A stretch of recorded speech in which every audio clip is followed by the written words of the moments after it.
Halo. Hai, halo. Halo, halo, hai, halo. Mantap. Oke. Oke.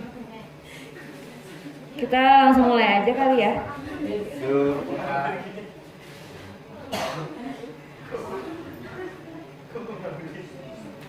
Mas Novel sama Bu Lucy.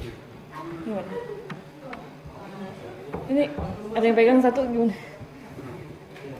Oke. Novel mana? Yes.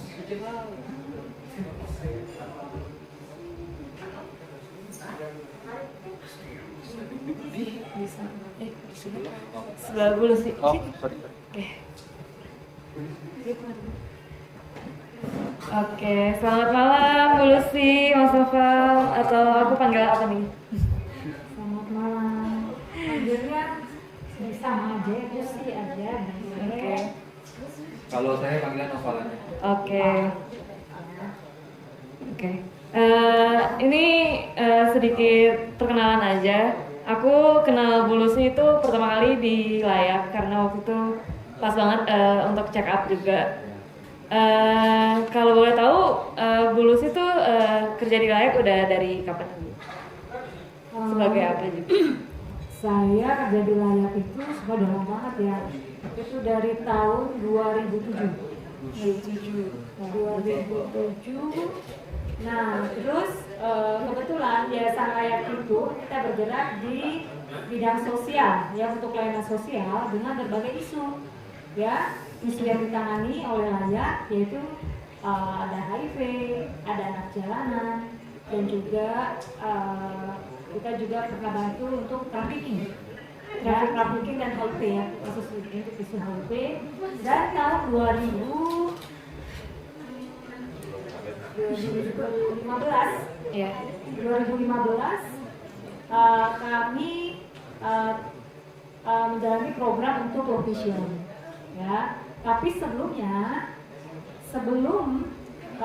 Layak kita menjalankan program di Layak, jadi saya dan teman-teman kita sudah berkarya dan juga pelayanan untuk low vision. Mungkin ada di sini teman-teman yang pernah dengar dulu Yayasan ID Foundation, ya, Inverso Bakti Foundation, ya, dulu YPAC. YPAC itu saya sudah bekerja tahun 98 ya, 98 sampai tahun 2004. Waktu itu ya saya sudah sebagai rehab worker, ya, rehabilitasi sosial untuk menangani dan juga merehabilitasi untuk anak-anak low vision. Mungkin di sini ada beberapa yang dulu masih kecil pernah dilayani oleh di ID Foundation, ya. Jadi sudah lama saya bekerja untuk teman-teman low vision, gitu. Oke, ya.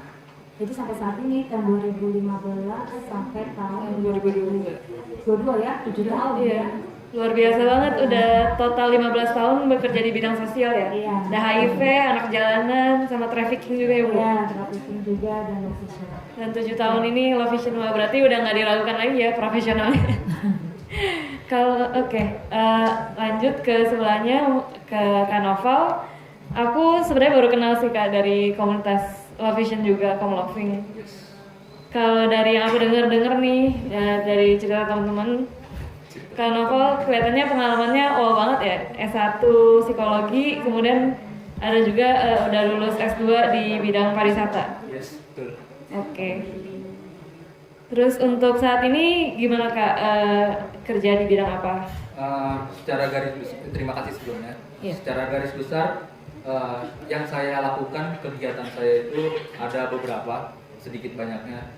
Yang utama adalah saya menjadi asisten dari tim pengajar atau asisten dosen di salah satu universitas negeri di Jakarta, Universitas Negeri Jakarta, khususnya di program studi perjalanan wisata, D3 perjalanan wisata, yang insya Allah per semester ini sudah naik akreditasi menjadi D4 perjalanan wisata. Itu yang utamanya. Yang selanjutnya adalah saya juga alhamdulillah diberikan kesempatan untuk menjadi pembina di salah satu lembaga pendidikan anak usia dini atau PAUD di salah satu kota kecil di Karawang, tepatnya di Karawang Timur, di di Desa Rawamerta.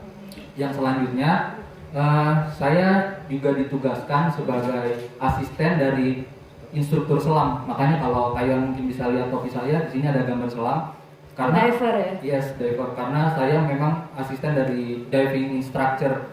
Yang kami payungnya itu payung organisasinya itu adalah POSI atau Persatuan Olahraga Selam Seluruh Indonesia yang berafiliasi dengan SIMES yang ada di Italia. Wah. Ya.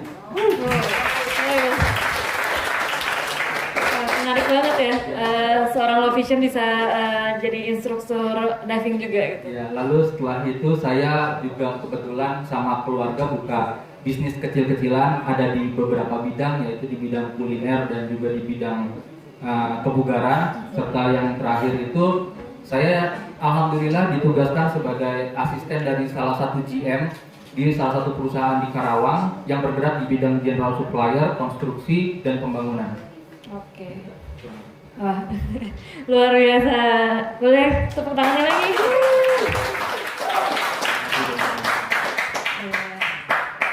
Oke, mungkin pertama-tama boleh minta Bu Lucy untuk menjelaskan tunanetra itu apa untuk mungkin teman-teman low vision ini udah banyak yang tahu, tapi kan ada beberapa orang yang awas juga di sini. Siapa tahu bisa dijelaskan lebih lanjut. Jadi saya sudah lama bekerja dengan teman-teman anak-anak dari usia bayi, usia dewasa, ya sampai lanjut usia, anak-anak dengan kategori low vision.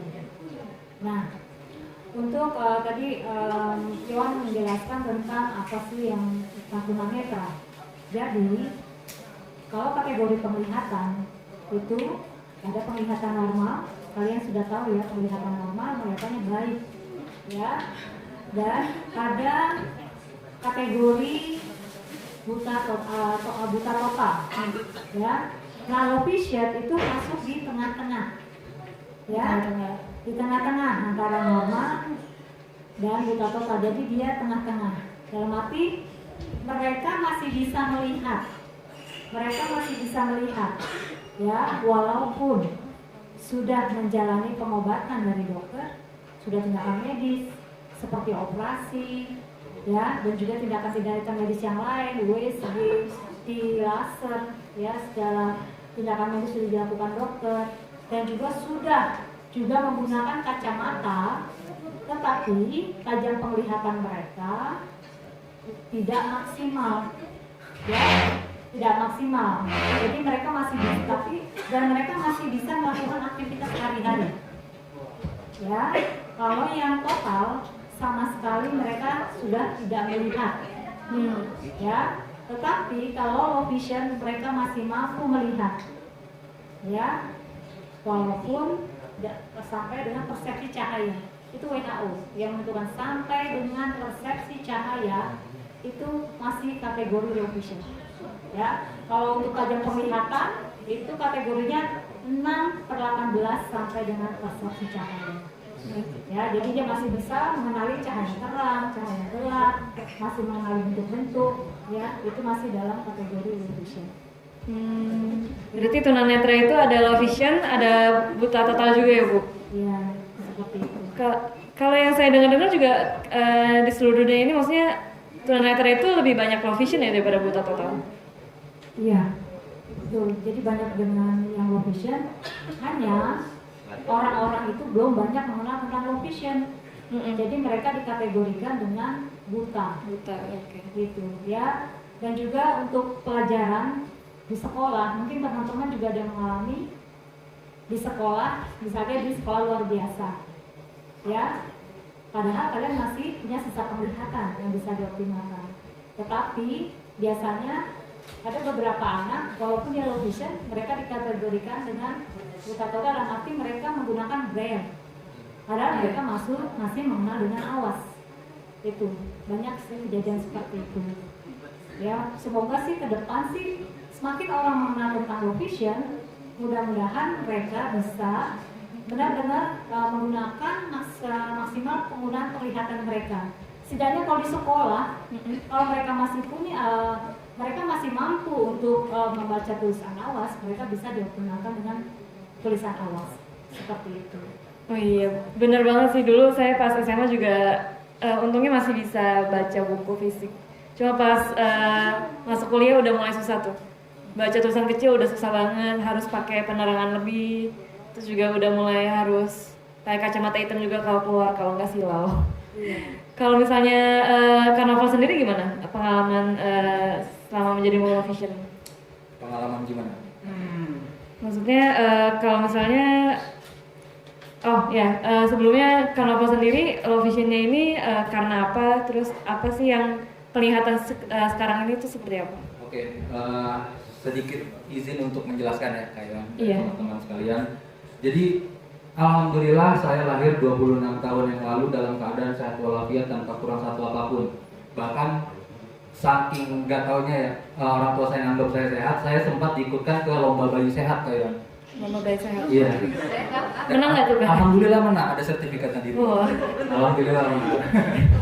Jadi kalau kita flashback ke beberapa tahun yang lalu, pada saat saya usia TK, TKB gitu ya kalau nggak salah, itu saya sekolahnya itu 2 Kak Iwan. Kalau pagi itu saya sekolah TK, kalau sore itu saya ngaji. Ada namanya TPA, Taman Pendidikan Al-Quran. Iya. Di TPA itu kita dipisahkan atau diklasifikasikan bukan berdasarkan usia, tapi kemampuan kita dalam memahami dan membaca Quran. Kebetulan waktu itu saya dikelompokkan dengan orang-orang yang memang jauh lebih tua daripada saya. Nah, setelah itu terjadi sebuah musibah di mana ketika saya sedang menulis kaligrafi kalau dulu kan kita masih pakai blackboard ya, yang pakai kapur itu tiba-tiba saya didorong sama, nggak tahu, saya sih nggak nganggap dia teman ya karena kenal juga enggak gitu. Cuman ya kenal aja di kelas gitu. Didorong sama dia sehingga mata kanan saya itu bentur, kalau kalian tahu ada besi blackboard. Oh iya. Iya, yang besinya yang runcing itu, mata kanan saya yang kena. Nah, seketika itu juga lebam setengah bagian muka, cuman langsung dibawa ke beberapa rumah sakit karena base saya adalah dari Angkatan Laut ya, dibawa ke rumah sakit Angkatan Laut dulu yang di Mintoharjo, setelah itu dirujuk ke RSPAD dan lain sebagainya. Menurut dokternya memang hanya luka lebam saja, tidak sampai ada ada gangguan ke dalam bagian-bagian atau organ-organ lain yang di dalam mata. Namun beberapa tahun kemudian, tepatnya ketika saya masuk kelas 1 SD, dulu tuh saya anaknya petakilan kayak. Petakilan, anaknya nggak bisa diam lah gitu. Tapi ketika orang tua saya itu menganalisa, ketika saya sedang misalnya lari-larian atau main segala macam, kenapa saya selalu yang pulang-pulang yang memar itu bagian kanan, bentur bagian kanan, sehingga setelah itu mereka mungkin ingin meng-cross check gitu ke dokter. Akhirnya ketika di cross check ke salah satu rumah sakit mata yang ternama di Jakarta, sudah di judge sama dokternya kalau ablasi retina, retinanya lepas. Dan saat itu juga di depan muka saya sendiri dokternya bilang, "Pak, anak bapak matanya udah buta." Di depan saya sendiri, kalian bisa bayangin anak kelas 1 SD, di depannya dokter ngomong seperti itu. Dan dokter itu bilang, kemungkinan besar kalau dioperasi hanya 30%, 70%-nya gagal. Setelah itu, ya sudah, saya lillahi ta'ala, akhirnya saya switch semua kegiatan-kegiatan saya cari substitusinya, sehingga dari kelas 1 SD sampai sekarang mata kanan saya memang ya gelap. Tuh. Lalu berikutnya, setelah saya masuk ke SMP, tiba-tiba mata kiri saya jadi perumpamannya seperti ini. Kalau kalian mata normal itu kalian melihat TV kotak, itu full. Kalau saya melihat setengahnya merah darah. Di sebelah kiri atau sebelah kanan? Di sebelah kanan waktu itu. Saya juga nggak tahu kenapa, karena saya dulu nggak pernah ketabok, berantem pun nggak pernah kena muka dan lain sebagainya. Alhamdulillahnya. Tapi tiba-tiba kok seperti itu. Akhirnya dicek ke salah satu klinik mata yang ada di Kebayoran, ada di wilayah Kebayoran, mungkin Mas Fauzi juga tahu, di klinik mata Majestic. Dokter langsung bilang, ini ablasi retina. Penyebabnya apa? Nggak tahu, karena kebentur enggak, kecolok enggak, dan tidak ada luka dari luar. Iya. Akhirnya saat itu juga dokternya bilang ini masih bisa diselamatkan. Akhirnya dari situ saya operasi untuk mengembalikan lagi retina di posisi yang seharusnya. Berjalan dari situ saya mulai menggunakan kacamata minus, tapi masih merasa awas karena hanya menggunakan kacamata minus biasa. Berjalan sampai saya kelas 2 SMA, muncul lagi gejala seperti itu. Tiba-tiba lagi. Saya nggak tahu karena apa, tiba-tiba melihatnya setengah merah darah lagi. Akhirnya dokternya bilang ablasi retina lagi, akhirnya ditambal. Dan sialnya ketika saya udah sempat selesai pemulihan, selesai penyembuhan dan lain sebagainya, saya kecelakaan. 12 September 2012, saya ingat banget itu tempatnya. 12 September 2012, habis maghrib di depan Shell Veteran. Saya kecelakaan motor. Saat itu saya pingsan, dan yang lucunya, saya kan pakai helm. Helmnya memang helm Alves, tapi yang lucunya adalah ketika saya pingsan, jatuh terlungkup ke bawah, yang pecah, muka saya yang pecah hanya muka bagian kiri. Yang kanan enggak, ya mulus gitu, biasa aja. Padahal logikanya kalau kita jatuh terlungkup, harusnya semuanya yang pecah. Nah, setelah itu dokter mengharuskan untuk operasi operasi untuk ablasi retinanya itu menggunakan, setahu saya ada 2 metode untuk melakukan operasi penanganan ablasi retina. Yang pertama adalah menggunakan gas, yang kedua adalah menggunakan silikon. Yang kedua karena luka sobekan di retinanya itu sudah terlampau besar, akhirnya menggunakan silikon. Ketika saya sudah sadar dan masa penyembuhan, tekanan bola matanya tinggi. Jadi saya sempat ngerasain mata saya tuh segede bola tenis kayak. Sekeras itu, sakit dan lain sebagainya. Akhirnya ketika saya buka mata, loh kok saya melihatnya kayak hanya di lubang kunci ya dok. Saya melihatnya kok nggak full ya. Akhirnya dokter menjudge hal tersebut sebagai glukoma. Iya, gitu. Ya kurang lebih seperti itu ya. Jadi kalau dibilang gimana kondisi ngeliatnya sekarang ya begitu. Kayak orang siwar aja di mana sih? Orang siwar, kita semua udah relatable banget ya. Iya, benar kan? Kita semua juga ngerasain hal tersebut. Cuman kalau dari segi medis, dokter pernah bilang hanya 20% with glasses. Ya, dan juga lensa mata saya ini yang sebelah kiri ini belum dipasang karena dokter bilang batang syarafnya itu belum dialiri oleh darah, masih pucat, sehingga dokter belum berani masang lensanya, sehingga kacamata saya ini ya setebal ini. Oh. Iya, kurang lebih seperti itu ya. Waduh, ngilu banget sih tadi pas dengar ceritanya Kak Noval. Dari kecelakaan, keisengan teman sekelas gitu ya. Iya.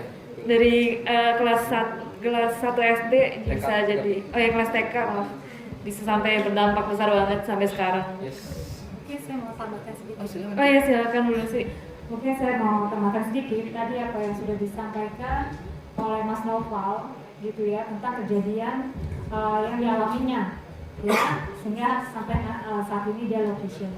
Jadi low vision itu bisa disebabkan ya, itu bawaan lahir ya, bawaan lahir. Jadi sejak lahir dia sudah low vision. Banyak kejadian, bisa jadi detoxo, bisa jadi terjadi katarak di situ ya, dan juga TOP. Jadi anak-anak yang lahirnya prematur ya, karena bola mata belum terbentuk, itu bisa juga mereka mengalami gitu ya. Dan juga yang low vision itu juga bisa terjadi pada saat dia sudah lahir gitu ya, sudah lahir. Secara genetik ya berarti? Ya, secara genetik itu bisa terjadi, dan juga karena traumatik tadi yang dialami oleh Noval.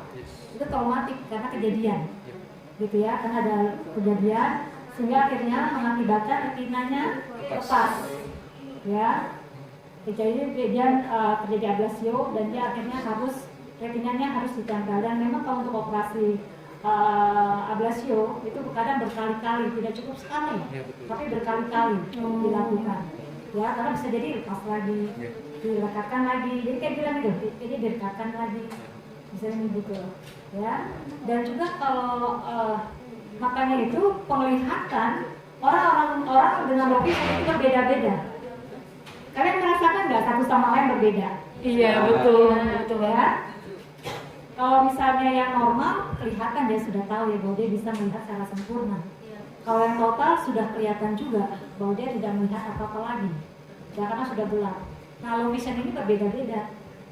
ya berbeda-beda, dan juga tidak hanya tajam penglihatan saja mereka alami, tetapi ada juga mereka punya masalah dengan luas penglihatan. Iya betul. Ya. Luas penglihatan. Ya, kalau dari WHO sendiri luas penglihatan sampai dengan 10 derajat. Jadi kalau misalnya melihat ada yang seperti lubang kunci, ya, terus ada juga melihat justru tengahnya itu gelap. Ada nggak seperti itu? Pinggir-pinggirnya bagus, tapi tengah-tengahnya seperti yang nutupin. Ada nggak yang ngalamin seperti itu di sini? Kelihatannya ada ya dari teman-teman Ya. yang kelihatan begitu. Ada juga yang seperti bercak-bercak yang menutupi. Ya, bagus ya. Nah, jadi itu satu sama lain itu berbeda-beda. Ya, ada yang memang penglihatannya stabil. Ada yang memang penglihatannya juga bisa menurun karena dari penyakit yang dialami seperti itu. Makanya itu berbeda kalian satu sama lain. Walaupun glaukoma juga belum tentu masalahnya sama, ya. Dan juga seperti ablasio belum tentu seperti misalnya RP belum tentu sama, ya, satu sama lain. Karena kejadiannya itu dia akan menurun itu ada yang lebih cepat, ada yang lebih lama, gitu ya. Itu berbeda-beda. Yang jelas kalian teman-teman itu harus memahami tentang diri sendiri. Dalam arti kalian harus mengetahui tentang mata kalian masing-masing. Dalam arti kalau misalnya kalian tahu, oh saya glaukoma. Glaukoma berarti kalau glaukoma itu kan mencuri penglihatan. Ya, jadi harus kontrol rutin ke dokter. Jangan putus. Karena satu waktu kalau misalnya tekanan bola mata tinggi, dia akan mencuri penglihatan. Jadi harus kontrol rutin. Oh, berarti harus rajin kontrol ya? Harus rajin kontrol sesuai dengan saran dokter. Ya. Terus juga kalau misalnya yang retinitis pigmentosa, kalian juga harus memahami bagaimana ke depan. Gitu. Bagaimana ke depan tentang penglihatan saya. Jadi kalian bisa mengantisipasi kalau terjadi sesuatu. Iya. Kalau kalian sayang dengan penglihatan kalian memahami tentang penglihatan kalian, pasti dalam arti apapun yang kalian alami itu kalian sudah dapat mengantisipasi dan juga bisa menjaga sehingga penglihatan kalian juga terus baik. Gitu. Oke, berarti ya, sedikit sih tambahan. tadi penyebab tunanetra tuh ada dari genetik, ada dari traumatik juga, Traumatik, ada glaukoma gitu ya. traumatik dan juga lansia ya, kalau usia ya. Penyakit-penyakit Oh iya. Penyakit lain. seperti diabetes. Ya, Oh iya, dan diabetes juga ya, ada. Makanya kalau usia ya, Iya. kalau usia lanjut ya, nah itu mulai tuh muncul katakanlah yang punya diabetes. Ada nggak sih yang punya diabetes? Nggak ada ya? Belum ada. Nah, mudah-mudahan ya. Amin. Kalau bisa dijaga ya bu ininya, gula darahnya itu ya supaya tidak jadi glaukoma. Terus juga tidak juga nanti masalah yang lain ya untuk diabetes. Gitu. Oke. Ya. Sebenarnya mau menyambung juga dari ceritanya Kak Noval itu. Kira-kira ketika menjadi seorang tunanetra atau low vision ini ada nggak ya dampaknya bagi mental kita gitu? Gimana? Oke. Untuk menjawab hal tersebut mungkin saya ketahui dulu kali ya Kak Iwan. Iya. Karena kebetulan skripsi saya juga tentang ini, salah satunya adalah tentang difabel akibat kecelakaan. Bukan hanya tunanetra, ada juga damsa dan lain sebagainya. Jadi memang dampaknya itu berdasarkan beberapa referensi jurnal-jurnal psikologi yang pernah saya baca, dampaknya itu ada banyak, dari mulai depresi, tidak terima, stres, bahkan yang paling ekstrim adalah bunuh diri. Paling ekstrim adalah bunuh diri. Mungkin terasa sepele, kayak mungkin kita mikir kayak gitu doang kok nyerah sih. Cuman jangan pernah menyepelekan suatu masalah sekecil apapun yang dihadapi oleh orang lain. Kita nggak tahu masalah yang kecil itu berdampak seperti apa kepada mereka. Kalau untuk saya sendiri memang dampaknya cukup banyak mengubah hidup saya. Karena pada dasarnya saya bukan indoor person. Saya outdoor person. Oh, Ya, dalam artian seperti pekerjaan saya, asisten dosen. Saya jujur ya, saya nggak pernah mencita-citakan untuk bekerja di belakang laptop. Nggak pernah seperti itu. lebih sering di lapangan, Yes. ketemu orang banyak gitu Iya, ya. iya. Tapi dengan kondisi yang seperti ini, apa iya saya harus kehilangan 2 kali? Mm-mm. Udah kehilangan penglihatan, kehilangan kesempatan. Kayaknya konsepnya nggak kayak gitu ya, Kak Yolan ya. Iya, iya. Sehingga memang menurut saya menjadi difabel di negara yang sama sekali nggak ramah sama difabel itu harus cerdas. Gitu. Jadi kalau kita kurang di satu titik, ya berusahalah untuk lebih di titik yang lain. Sehingga ada substitusinya.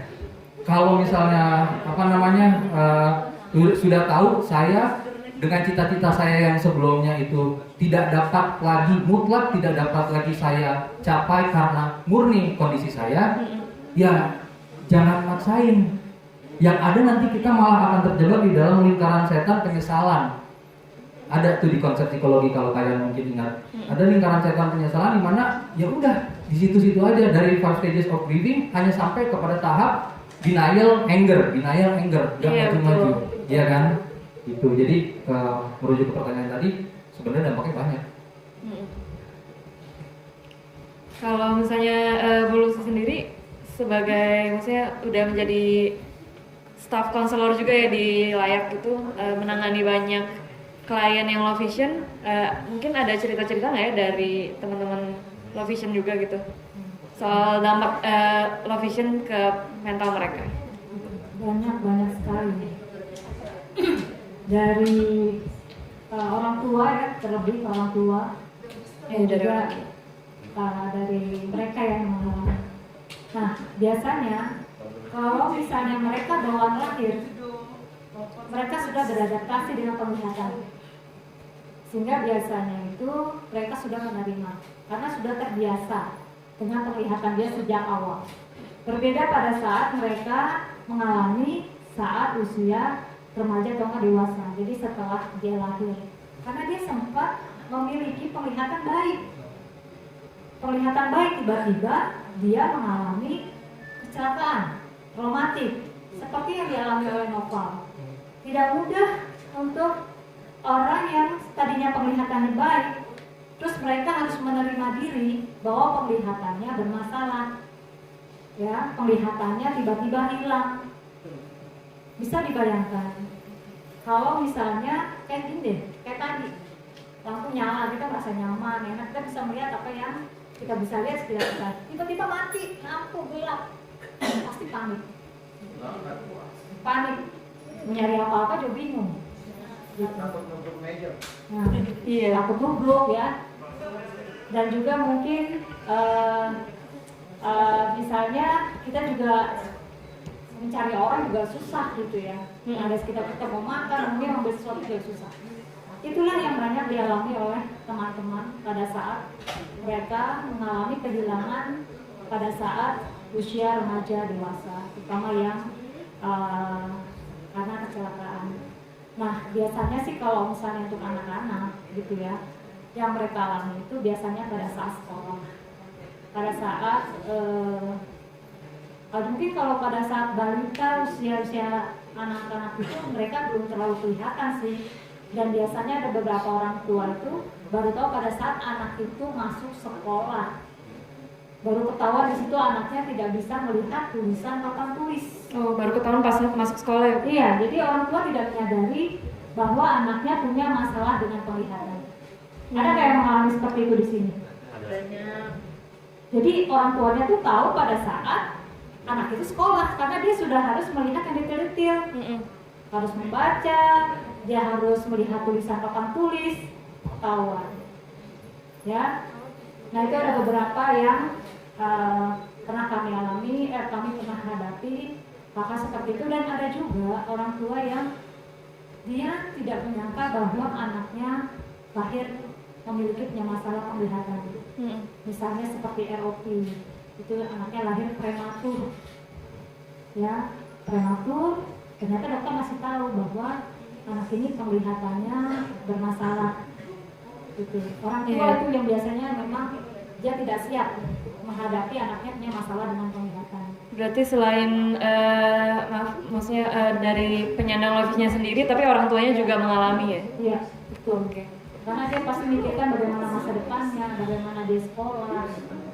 Oke. Itu seperti itu. Oh iya, makasih. Kalau misalkan dari teman-teman nih yang duduk di depan kita sekarang, mau tanya nih, pengalaman kalian selama menjadi low vision gimana?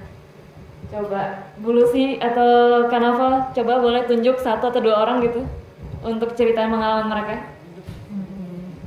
Ada yang mau ini langsung atau kita yang tunjuk? Langsung tunjuk aja, Oh, langsung tunjuk ya. biar deg-degan semuanya.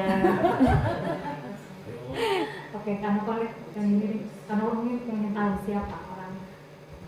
Pengalaman menjadi low vision nih selama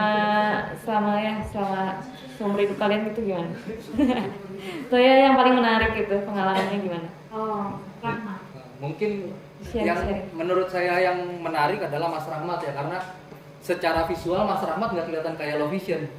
Oh iya. Iya kan? Iya, Coba. dia masih bisa membawa kendaraan pagi, siang, sore, malam. Oke. Pura-pura. Pura-pura. Ayo Bang Rahmat, silakan. Boleh bagi-bagi pengalamannya sebagai low vision gitu.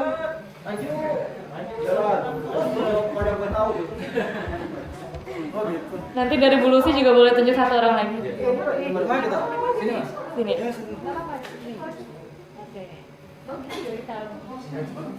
Pengalaman kamu. Cerita pengalaman yang menarik itu sebagai low vision gimana, Kak Rahmat? Assalamualaikum warahmatullahi wabarakatuh.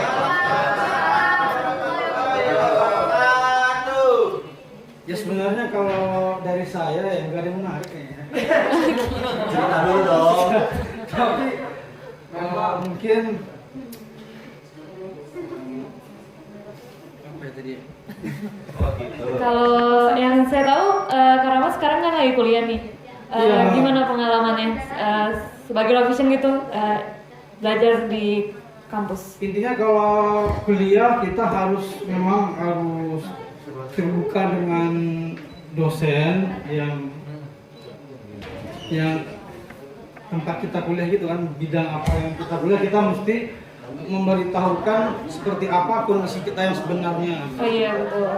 Supaya bukannya kita ingin mendapat belas kasihan, cuman agar kita dapat mengikuti perkuliahan dengan semaksimal mungkin dengan cara kita. Betul. Berdasarkan pengalaman saya dahulu itu, kalau saya termasuk orang yang menderita ya, sekolah itu paling gak suka dulu ya, dulu. Karena kita membohongi diri sendiri kan, maksudnya gini. Membohongi diri sendiri. Ya karena aku kan bertemu dengan low vision itu baru ya kan, mungkin saya ketemu low vision itu baru dengan layak lah, pertama kali dengan layak gitu ya. Layak dengan teman-teman Indra, Kamal, awal-awal tahun 2000 berapa nih? Tahun 2018 ya?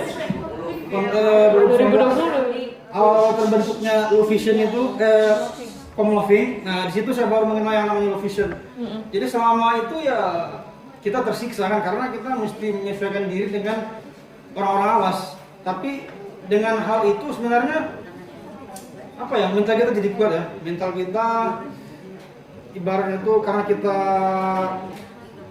apa ya, mau tidak mau, mungkin kalau orang awas mereka sekali diberitahu, sekali dipelajari langsung dapat. Kalau kita sebagai low vision mungkin berulang-ulang kali 10 kali atau bahkan lebih, karena situasi dan kondisi. Karena kita kadang-kadang ketika kita kuliah kita tidak bisa melihat secara visual apa yang diterangkan oleh guru, dosen. Nah itu sangat menjengkelkan sekali.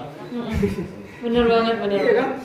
Apalagi saya dulu kan kuliahnya di IPB, wah itu sudah orang awas, kemudian otaknya EQ-nya di atas rata-rata. Itu mungkin yang paling bodoh di situ ya. Tapi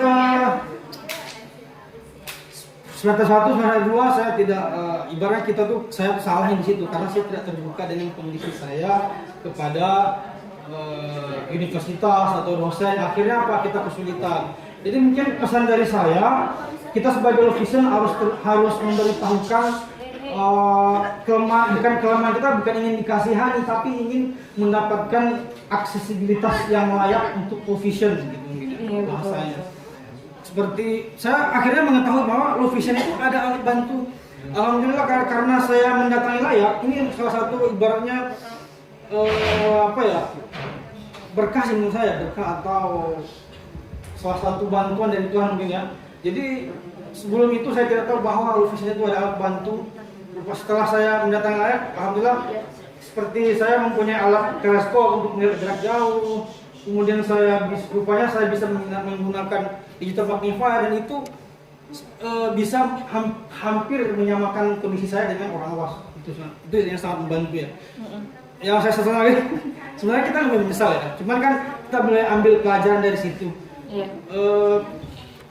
Rupanya low vision itu ada alat bantu yang mungkin kelemahan kita mesti cari tahu ya, yang pas dengan kita kan ada yang pas, ada yang nggak pas, itu kita mesti cari tahu. Pertama saya dom, kemudian naik lagi ke digital magnifier. Wah, itu udah sangat luar biasa membantu, dan sekarang aktivitas saya makin banyak gitu ya, karena sudah banyak dimudahkan gitu. Karena kondisi saya kan kayak yang naik motor itu, penglihatan saya itu kelemahan saya ketika saya hanya melihat tulisan. Tapi kalau kita melihat jalan, melihat lubang, atau melihat sesuatu yang indah-indah gitu ya, itu masih indah. skip lah ya. Pokoknya yang ramai juga gitu lah. Jadi masih bisa gitu. Tapi kita lihat tulisan, kita sama teman-teman saya, kalau masalah tulisan saya lemah gitu. Nah, kalau tulisan di lubang Tulisan di lubang. Dan saya alhamdulillah yang masih bisa bawa motor. Kemudian aktivitas saya sekarang itu kuliah, kemudian saya juga hampir sama pekerjaan saya dengan Bu Lucy, mengurus yayasan juga.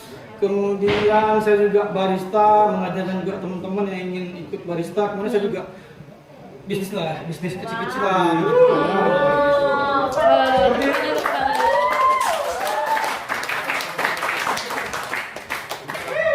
Tapi saya sebenarnya agak minder saya sama teman-teman Bu, karena saya tidak mewakili low vision sebenarnya menurut mereka, katanya gitu.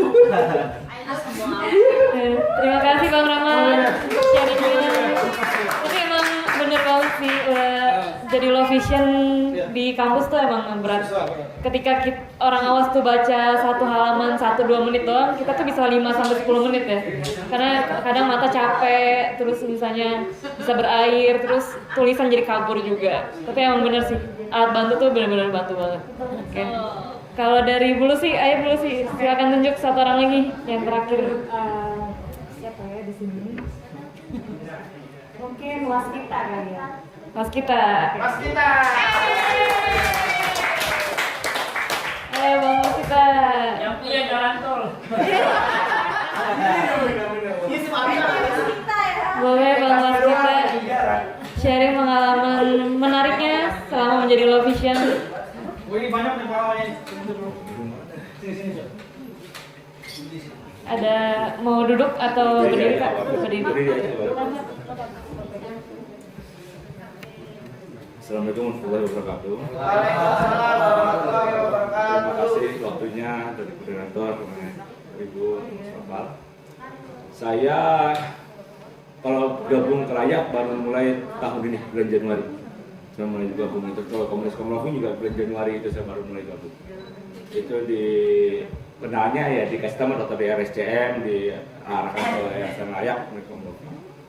Saya itu mulai gangguan mata itu dari kecil ya kita anggap kayak sering buram apa sangat biasa. Tetapi pas sudah besar pada 2018 saya kan latar belakang penyakit saya kan autoimun. Saya neuromelitis optika. Untuk jenis autoimunnya neuromelitis optika. Di situ dia menyerang saraf pusat dan juga saraf mata. Dan pada 2018 itu awal mulanya saya agak panik sih, panik banget sih itunya. Bangun tidur tiba-tiba mata putih semua nggak bisa ngeliat. 24 jam lebih sehingga saya dirawat itu sempat total itu 2 minggu. Setelah melalui pengobatan, alhamdulillah mata kanan ada perbaikan tapi tidak normal. Mata kiri sampai sekarang ya hanya putih saja, hanya pakai cahaya saja begitu kan. Pada waktu itu saya masih saya denial ya, namanya masih muda, masih ini masih itulah, males lah gitu kan. Ditambah di dunia saya yang dunia kerja saya yang mana kita tidak bisa menunjukkan kelemahan, apalagi menunjukkan kata kita kelingguan, itu nggak bisa. Jadi ya benar-benar saya cuman hanya apa ya jadinya ya, pura-pura di depan orang awas itu mengerti, oh ini lihatnya apa, padahal sebelum itu udah saya baca dulu apa dulu gitu. Ya berjalan waktu, mata kanan makin jelek, ya makin jelek, makin pendek jarak pandang, semakin sering tiba-tiba tiba-tiba buta jatuhnya ya. Karena kan dengan penyakit saya ini kalau udah kambuh bisa butanya tergantung jenisnya ya. Kalau yang kambuh ringan bisa kalian butanya 6 jam, 8 jam, 12 jam. Tapi kalau lagi berat ya berhari-hari begitu kan. Nah, semakin efek sering kambuh dan mata kanan juga makin menurun, akhirnya ya saya konsul ke dokter mata lagi. Karena saya sebelumnya itu paling males konsul ke dokter mata. Karena bukan apa-apa ya. Karena ya dengan penyakit saya sudah mengerti kan alur penyakit saya bagaimana, apanya bagaimana. Dengan penjelasan dokter mata itu sudah dibilang keadaannya, cuman ya sebagai orang masih jiwa muda ya kita pasti denial. Iya, masih pasti denial banget gitu. Udah itu nambah beban pikiran juga, stres. Sedangkan ya saya nggak boleh stres semacamnya, ya udahlah saya bilang nggak usah ke dokter lah gitu. Pas kemarin itu memang sudah di fase oke, gue harus menerima keadaan, gue harus lebih mengenal keadaan mata gitu loh, mempersiapkan untuk hal-hal terjelek ya, karena selalu diomongin mas risikonya begini sama dokter gitu. Ya udah, baru gabung komunitas, alhamdulillah sih dari Layang juga ada bantuan alat, teropong semacamnya, dan dari teman-teman juga banyak ilmu yang saya dapat sharing perihal menggunakan alat-alat bantu, aplikasi apa untuk kita bisa beraktivitas seperti orang normal gitu. Itu sangat membantu daripada kita hanya sibuk kayaking saja gitu kan. Iya betul. Nah, ya alhamdulillah sih sekarang udah lebih nyaman, lebih apa gitu kan. Biarpun dalam dunia kerja saya saat ini saya masih belum bisa membuka diri saya keadaan mata saya gitu. Tapi istilahnya kalau secara keluarga apa sudah lebih terbuka lah saya keluarga besar gitu. Sekian. Oke, terima kasih Bang Waskita. Emang kalau jadi low vision emang beda-beda sih ininya ya, karakteristiknya satu sama lain beda-beda. Tapi balik lagi ke tema acara kita kan zona nyaman, merdeka dari zona nyaman tunanetra. Nah, menurut teman-teman sendiri zona nyaman itu gimana sih menurut kalian? Apa? Nyaman itu hanya terjebak di ini saja. Oh iya, hanya begitu-begitu aja. Oke.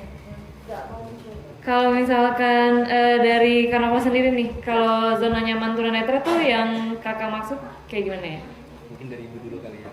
Iya. Silakan Bu. Oh iya. Lebih berpengalaman. Ya menurut dulu sih zona nyaman orang penyandang tunanetra tuh seperti apa ya? Zona nyaman harusnya sih yang berbicara nih teman-teman yang menghadapi ya.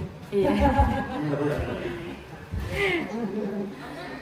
Zona nyaman untuk tunanetra mungkin kalau nggak salah ya, saya takut salah juga nih ngomongnya. Mungkin merasa bahwa selama ini selalu dengan keterbatasan mereka, mungkin mereka sudah merasa nyaman karena sudah mendapatkan perhatian, pelayanan dari keluarga, gitu. Jadi akhirnya karena sudah nyaman, dapat perhatian dari orang tua, terus diantar kemana-mana diantar. Terus juga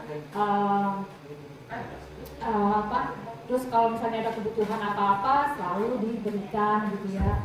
Nah itu udah merasa mereka ya sudahlah gitu ya, saya tuh ada masalah juga kok gitu ya. Tapi itu dia bahwa kalau misalnya hal itu terjadi, itu akan menghambat teman-teman untuk mandiri. Jadi lebih bergantung ya Bu? Ya, jadi bergantung hidup kepada orang lain, gitu. Makanya di sini kami Yayasan Layak justru kita di sini ingin membantu untuk mereka yang low vision, bagaimana mereka untuk mandiri, tidak bergantung kepada orang lain, gitu. Dalam arti, misalnya, makanya kalau di Layak itu kan kalau teman-teman datang kita assessment ya, kita menilai berapa sih tajam penglihatan jauh kalian, berapa sih jarak dekatnya, terus juga dilihat juga bagaimana dengan kontras, bagaimana dengan penglihatan, luas penglihatan. Jadi kita lihat tuh kemampuan-kemampuan yang dimiliki oleh mereka yang low vision. Setelah kami mendapatkan penilaian, apa yang perlu kita bantu supaya dia bisa memaksimalkan penglihatannya. Misalnya, kita selalu tanya kepada orang tua, Bu, gimana Bu di rumah? Dia bisa makan sendiri. Biasa ambilin, Bu. Kenapa diambilin? Karena dia kesulitan untuk mengambil nasi, untuk mengambil sayur. Nah, akhirnya kita beritahu kepada orang tua. Makanya itu kalau saat pemeriksaan memang baiknya memang ada keluarga lain, ada anggota keluarga lain yang bisa mendampingi. Setidaknya keluarga itu mengetahui hasil dari pemeriksaan kita, dan kita bisa menyampaikan apa sih masalahnya dan apa yang perlu maksudnya perlu didukung untuk mereka untuk mendapatkan aksesibilitas tadi. Nah terus ya udah kita kasih ini Bu hasil kontrasnya, ternyata dia membutuhkan kontras yang sangat tinggi. Kita arahkan. Oh, kontras yang tinggi berarti backgroundnya saya gelap, terus bendanya terang gitu ya? Jadi latarnya harus lebih terang. Ya, misalnya nasi putih, jangan juga di piring yang putih.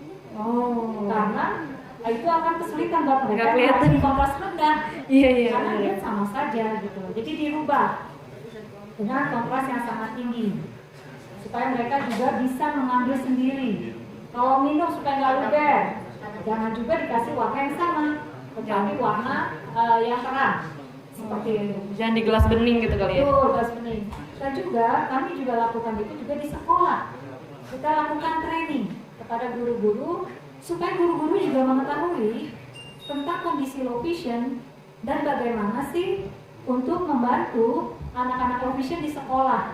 Anak itu tidak bisa melihat tulisan papan tulis. Nah, jadi kami arahkan supaya anak itu bisa duduk di bangku paling depan sehingga tidak di rolling. Dan kalau misalnya matanya nih salah satu penglihatannya baik, misalnya mata kanannya bagus, mata kirinya tidak bagus. Nah, kalau mata kanannya bagus, jangan juga dia diposisikan di sebelah kanan. Bisa bayangkan teman-teman, kalau misalnya mata kanannya bermasalah, kalau ditempatkan duduk di sebelah kanan, pasti akan kesulitan pada saat melihat tulisan papan tulis. Makin siur ya. Semakin siur. Tidak maksimal menggunakan. Nah, itu hal-hal itu yang kami perjuangkan dalam arti supaya guru-guru juga memahami tentang anak-anak yang low vision. Ya, bagaimana untuk mengatasi mereka. Jadi dalam arti hal itulah yang dalam arti juga yang tadi ya kembali lagi di antara zona nyaman tadi. Iya. Mungkin juga untuk teman-teman di sini yang jelas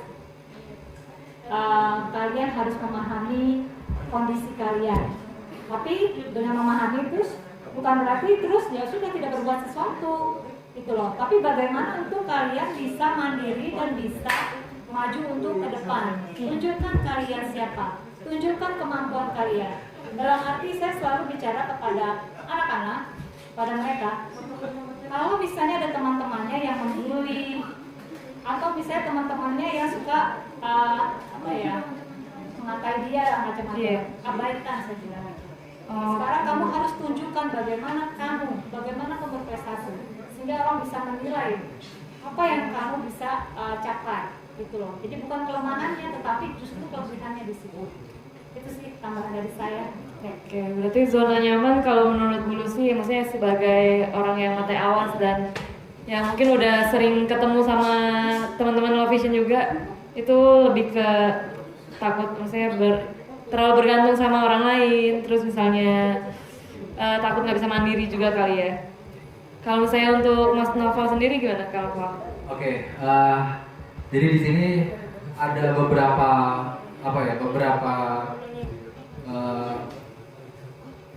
perkataan-perkataan dari para ahli, baik ahli dari pendekatan psikologi kognitif, psikologi abnormal, psikologi kepribadian dan lain sebagainya. Memang sebelumnya kalau kita belajar tentang psikologi itu banyakkan motivasi atau ceramah-ceramahnya kayak jadi berasa kayak kata-kata mutiara. Jadi merujuk pada pertanyaan tadi, zona nyaman itu apa sih? Dari beberapa sumber yang saya rangkum, zona nyaman itu adalah sebuah tempat di mana kita itu bisa merasa nyaman, rasa aman, merasa familiar, atau terhindar dari rasa sakit yang diberikan oleh dunia. Kuat tuh. Cakep. Jadi yang perlu diperhatikan di sini adalah ketika tadi saya ngomong sebuah tempat ini tidak bisa diartikan sebagai hanya dari perspektif secara harfiah, bukan dari ruang fisik, tapi adalah sebuah persepsi yang kita build sendiri atas suatu kondisi atau keadaan. Gitu. Iya, betul. Jadi kalau tadi disambungkan ke pertanyaan yang Kak Iwan tentang zona nyaman tunanetra, merujuk daripada definisi tersebut adalah hal-hal yang kita nggak lakukan karena kita takuti atau kita hindari, baik alasannya karena cuman sekedar takut atau memang karena kita udah collect data, oh kalau saya begini maka hasilnya akan nggak baik bagi saya dan lain sebagainya. Oh iya. Berarti zona nyaman itu lebih ke persepsi di pikiran kita juga ya? Ya, persepsi yang kita buat di dalam proses mental kita. Oke, ya, benar-benar.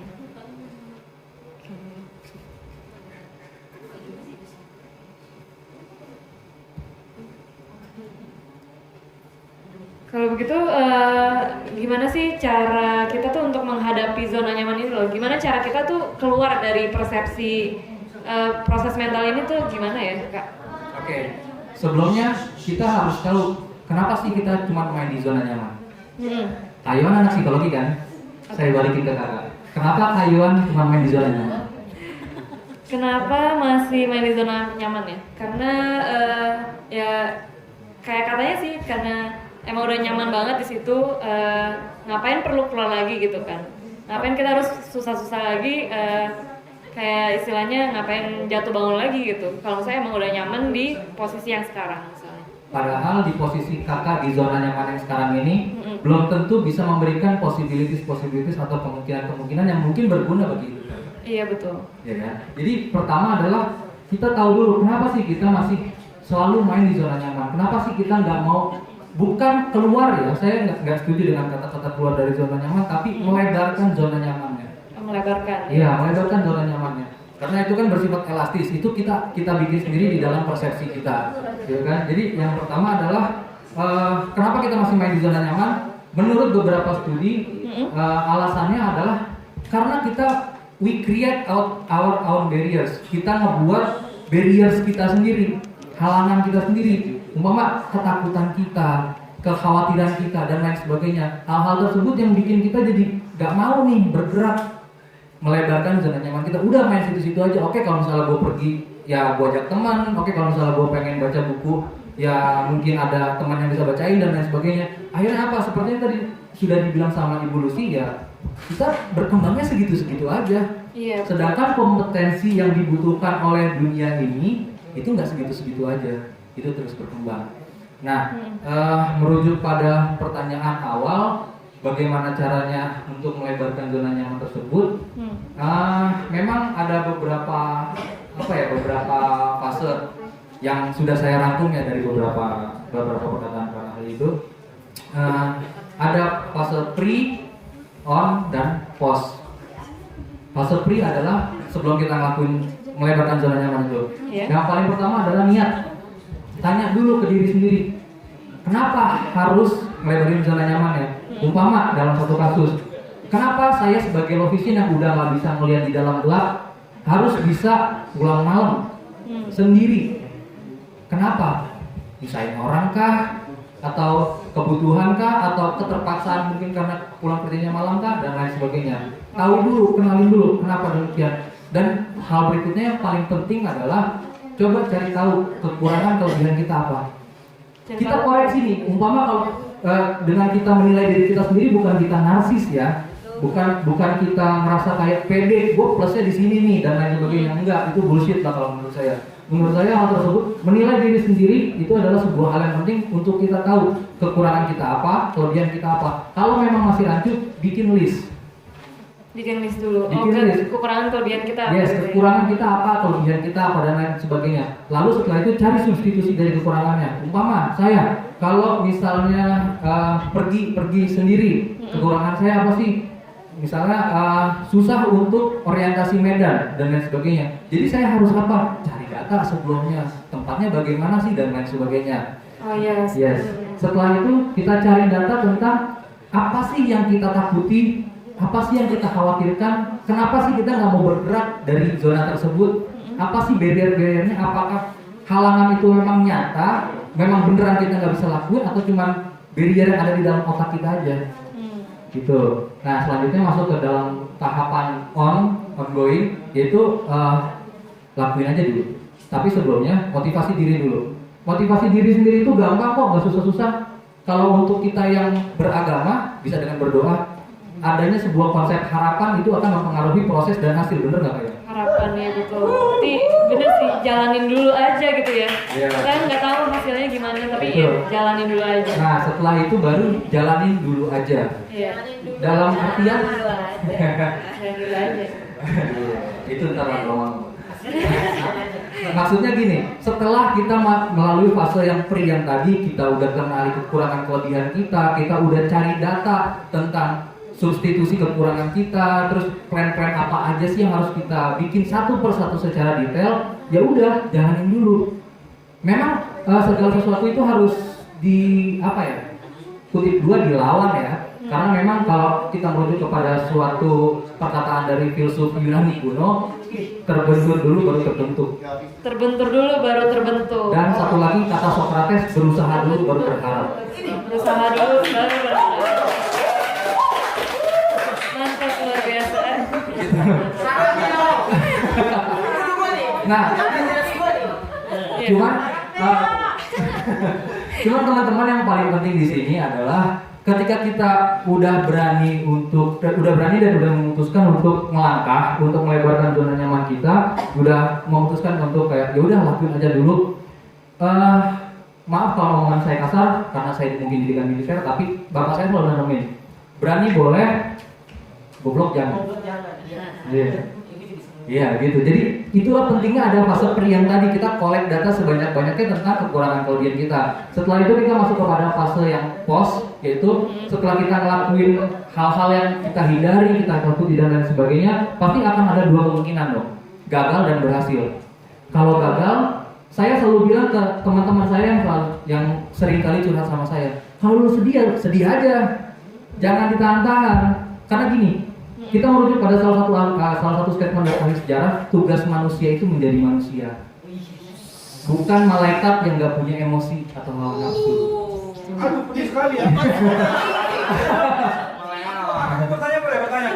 Bentar dulu. Sebentar lagi kita masuk ke sesi pertanyaan. Gitu.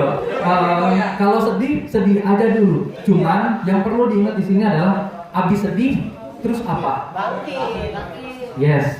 Cari kenapa saya gagal, di mana saya gagal, apa yang bikin saya gagal dan lain sebagainya. Kalau Anda cuma stay di fase sedih-sedih, depresi aja,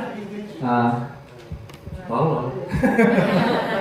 buat saya dari ajaran keluarga saya sih kayak ya udah lu gitu aja gitu loh. Nah, setelah itu kalau di kemungkinan possibilities berikutnya yang kedua adalah kalau tadi sudah gagal berarti berhasil. Berhasil itu berarti kan kita udah yakinin kayak oh ya udah itu cuma ketakutan gua doang kok, kekhawatiran gua doang kok. Ketika kita sudah berhasil melakukan hal-hal yang kita hindari sebelumnya, hal-hal yang kita takuti sebelumnya, kasih reward ke diri kita.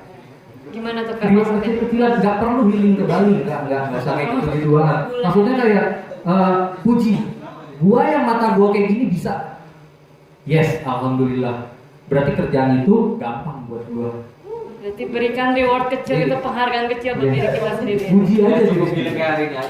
Bisa dalam bentuk pujian, mungkin jajan juga boleh kali ya. Iya. Itu kita bahas di Shopping ya. pendekatan behavior yang berbeda lah. Oke, baik, terima kasih. Sejauh ini itu saja untuk sesi talk show kita. Boleh kasih tepuk tangannya untuk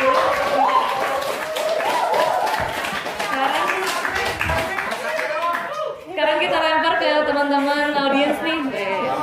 Ada yang mau bertanya? Tiga orang dulu yang boleh yang tanya. Topik tuh, topik Jul. Silakan. silakan. Topik, nama, satu lagi. Ini bisa sampai sana nggak? Maju aja, maju. Maju aja. Good. Aus tak, di belakang kamera. Ya. Sini kak. Sini. Maju lagi. Mau duduk satu sambil duduk kak? Boleh aja. Oke. Diri aja.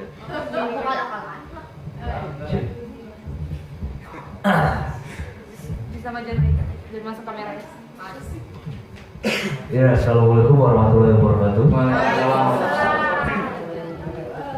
Ya, selamat malam teman-teman semua. Malam juga buat Bulia dan Mas Noval. Maaf. Bu Lucy, maaf Bu. Tadi mau ngomong itu tidak sempat. Ya, saya mau bertanya, mungkin sedikit menanggapi dari pernyataan Ibu Lucy tadi ya, mengenai teman-teman Low Vision yang masuk SLB atau lembaga-lembaga pelatihan untuk belajar Braille, sedangkan penglihatannya masih bisa digunakan. Kalau menurut saya pribadi, mau dikoreksi teman-teman dan juga Bu Lucy kalau salah. Kalau saya pribadi malah teman-teman Low Vision yang belajar Braille atau mempersiapkan dirinya untuk bisa menguasai Braille itu adalah sudah masuk ke zona nyaman daripada tunanetra. Karena alangkah baiknya untuk kita meminimalisir, memforsir penggunaan mata terlalu dekat dengan handphone, lalu juga membaca tulisan gitu kan ya. Itu menurut saya pribadi. Jadi mau dikoreksi kalau salah. Lalu juga saya ingin bertanya mengenai teman-teman Low Vision. Dan kita ketahui Low Vision ini termasuk dalam tunanetra ya, totally blind dan juga Low Vision. Dan juga kita ketahui bahwa di negara kita hal apapun itu didasari oleh undang-undang ataupun pasal. Nah, ini dia yang masih menjadi tanda tanya sampai sekarang. Kategori Low Vision itu tidak tercantum dalam undang-undang apapun itu, baik yang sekarang itu Undang-Undang Nomor 8 tahun 2016. Di situ tertuang bahwa ada disabilitas tunanetra, tetapi tidak ada tercantum bahwa Low Vision gitu. Dan ini kan menjadi untuk kedepannya juga menjadi dasar kita semua sebagai Low Vision ataupun totally blind untuk bisa melangkah jauh dengan adanya dasar undang-undang. Nah, apakah itu mungkin itu bisa menjadi menjadi saran dari saya kepada layak untuk bisa kita sama-sama memperjuangkan mengenai undang-undang tersebut. Karena kalau nggak salah juga itu di luar negeri, di luar Indonesia itu sudah ada undang-undang mengenai Low Vision, tapi di Indonesia belum ada. Hanya memang tercantum dalam disabilitas tunanetra, tetapi lagi-lagi belum ada Low Vision, baru ada totally blind. Mungkin itu aja sih. Cukup sekian, terima kasih. Baik, berarti dua pertanyaan dari Kak Taufik itu lebih ke Bu Lucy ya? Ya, berarti yang pertama tadi kenapa Low Vision harus belajar Braille gitu ya?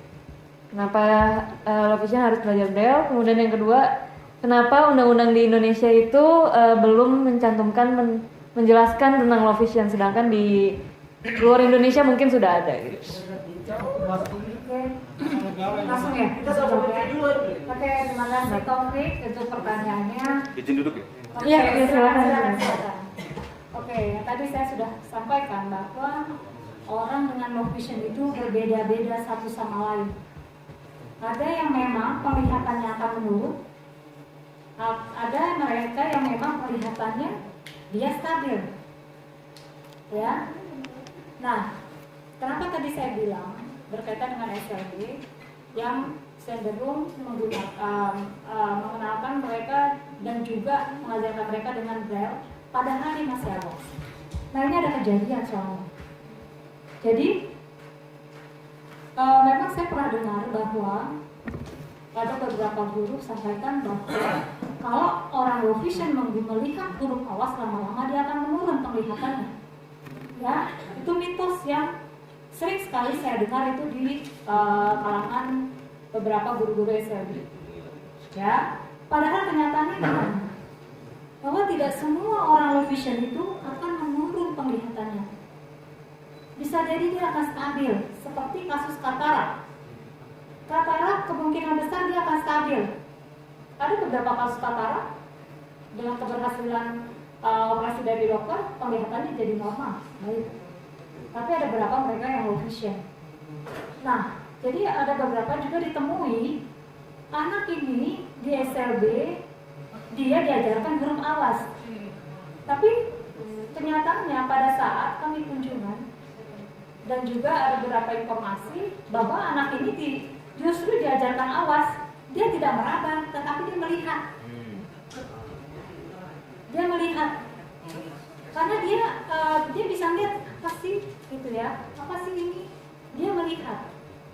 Ya, kenapa juga kami sampaikan itu? Tidak ada salahnya beberapa low vision itu memang mereka diajarkan braille. Kalau memang low visionnya sudah sangat berat, misalnya dia hanya persepsi cahaya, atau kita lihat, kita kan kalau bisa kan harus tahu dulu kan diagnosanya apa. Kita harus ada nih informasi diagnosanya apa, supaya kita tahu apakah penglihatan dia akan menurun atau tidak. Karena kalau dia akan menurun dan ada kemungkinan besar akan hilang penglihatannya, ya itu memang harus dipersiapkan juga braille untuk mereka. Gitu. Jadi pada saat misalnya kami lagi screening di SLB, terus bukan berarti terus kita screening di SLB itu kita ketahui misalnya dia sudah nyaman dengan braille selama ini karena dia memang penglihatannya sudah sangat sempit, yang ada masalah buat kami.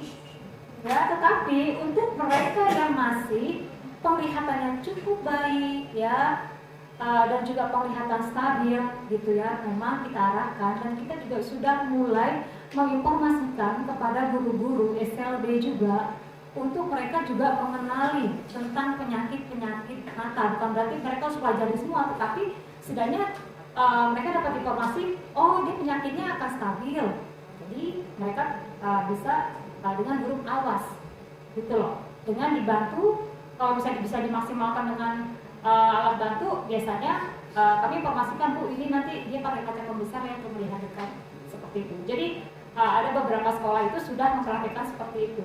Dan juga selalu kita juga lakukan ya, untuk menentukan braille atau tidaknya kita lihat kecepatan membaca.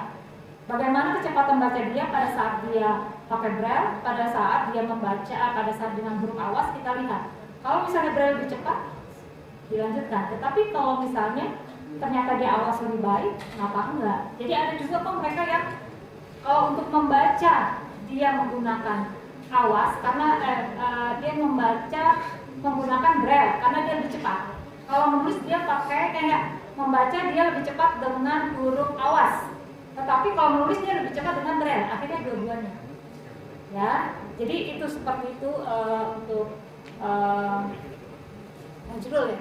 Najrul ya, namanya Najrul. Taufik. Ya, jadi seperti itu Taufik gitu loh. Jadi memang tidak semuanya dan juga tetap kami lihat kategorinya. Kalau misalnya memang arahnya ke sana, ya biasanya sih kami arahkan juga. Gitu. Kita sarankan juga dia untuk mengenal braille. Gitu. Dan juga tadi salah satunya juga dengan kaitannya dengan low vision. Kalau saya pikir sih dari tahun, karena saya dari tahun 98 ya, gitu. Untuk sekarang low vision sudah mulai banyak orang kenal, di sekolah juga sudah mulai, ya, dan juga dokter-dokter juga sudah memahami tentang kondisi mereka. Cuma memang kalau dalam hal undang-undang, memang mereka masih dikategorikan tunanetra ya, bukan kategori low vision. Nah itu masih perjuangan dan kami harapkan juga nanti, saya senang loh dengan terbentuknya Komlovi, ternyata banyak kemajuan ya. Saya lihat di sini banyak hasil yang saya lihat dari teman-teman Komlovin. Saya lihat yang tadinya teman-teman di zona nyaman, sekarang mereka berani keluar di luar zona nyaman. Yang tadinya takut keluar sendiri, yang tadinya orang tuanya selalu mengkhawatirkan anaknya keluar sendiri, tetapi berkat dukungan kalian semua, akhirnya teman-teman ini bisa keluar dari zona nyaman. Bener banget. Kita di sini semua nggak ada bimbingan ya. Ngalamin nggak setelah bergabung di Komlovin kalian jadi percaya diri? Ngalamin nggak? Atau enggak?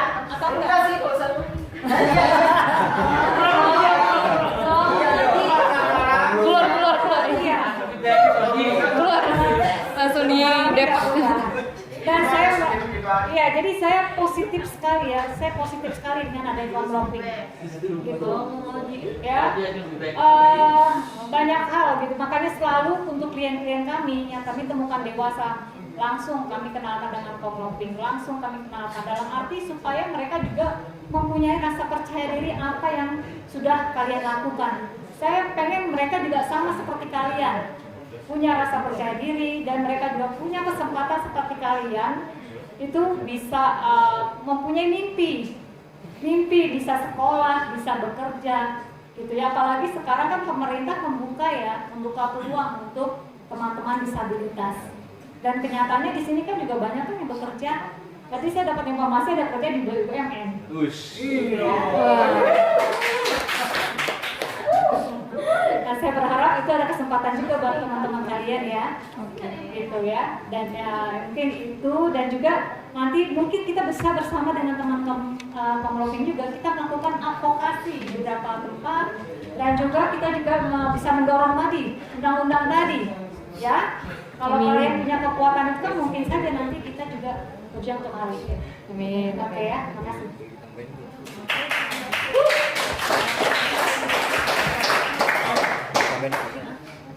Mau nambahin. Oh iya, boleh Kak Nafa. Oke, saya mau nambahin sedikit ke pertanyaannya Mas Taufik ya, terutama poin yang kedua tadi, yang meng-highlight tentang masih belum didefinisikannya atau didetailkannya low vision di dalam kategori tunanetra ya. Iya. Analoginya gampang Mas, gini. Umpama anggap Mas Taufik nggak kenal sama saya, Mas Taufik nggak kenal sama Noval. Iya, bangga terus. Enggak, nih, umpama bayangin Mas Taufik nggak kenal sama saya, Mas bakal peduli nggak sama saya? Mas bakal aware nggak sama saya? Atau care nggak sama saya? Iya kan, bodoh amat kan? Itu juga yang terjadi, karena konsep low vision ini kan bisa dikatakan sebagai konsep yang yang belum terlalu dikenal secara umum ya, baik oleh orang-orang yang baik untuk orang-orang yang tidak berpendidikan maupun orang-orang yang berpendidikan. Ya saya percaya orang-orang yang pemangku kepentingan yang buat undang-undang itu anggap saja berpendidikan. Cuman yang seperti tadi saya bilang, konsep ini belum terlalu mereka kenal gitu, sehingga tadi Bu Lucy sudah sampaikan memang harus ada cara-cara untuk mengadvokasi konsep low vision ini untuk mendiferensiasi dari tunanetra yang totally blind seperti itu. Nah, kalau saya sendiri yang bergerak di bidang pendidikan lebih utamanya, saya punya saran untuk teman-teman, terutama teman-teman yang kuliah dan teman-teman yang sering banget bikin penelitian-penelitian untuk mata kuliah. Coba deh, yuk kita mulai sama-sama bikin penelitian tentang difabel, khususnya tentang low vision. Karena kebetulan skripsi saya dan tesis saya kemarin itu tentang difabel. Secara garis besar, bahkan ada juga yang saya masukkan tentang low vision, dan kebetulan terutama pada saat tesis saya, ketika saya wawancara ke salah satu lembaga pemerintahan, dia sampai bingung, ini apa? Low vision apaan? Gak jelas kan, orang setinggi jabatan itu, dia punya jabatan kalau nggak salah itu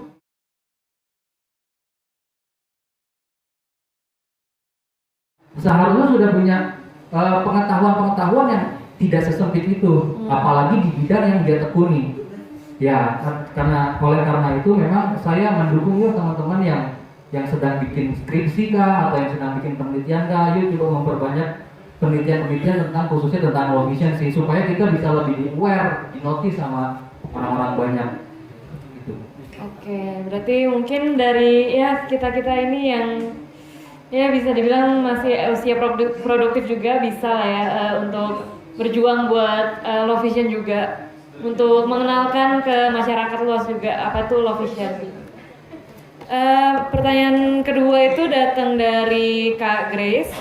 Kak Grace ini nanya ke Bu Lucy sama Kak Noval nih. Kalau ke Bu Lucy, Kak Grace nanya, kan tadi yang Bu Lucy omongin juga kalau low vision itu kan ada banyak macam nih dan beda-beda juga kan macamnya. Gimana sih cara kita tuh jelasin ke misalnya ke teman-teman kita atau ke orang yang bahkan belum kita kenal tentang kondisi penglihatan kita. Kalau misalnya untuk ke keluarga kan mungkin udah ya dibiasain juga kan. Kalau misalkan ya untuk orang-orang yang belum kita kenal ini gimana ya cara kita kasih tahu ke mereka. Terus yang kedua untuk Kak Noval yang mengenai merdeka dari zona nyaman tunanetra itu gimana sih cara praktisnya untuk melebarkan zona nyaman kita itu?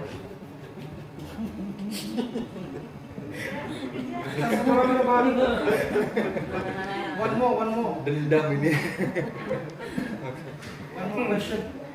Oke, jadi bagaimana sih caranya supaya kita memberitahu orang lain bahwa saya low vision? Ya.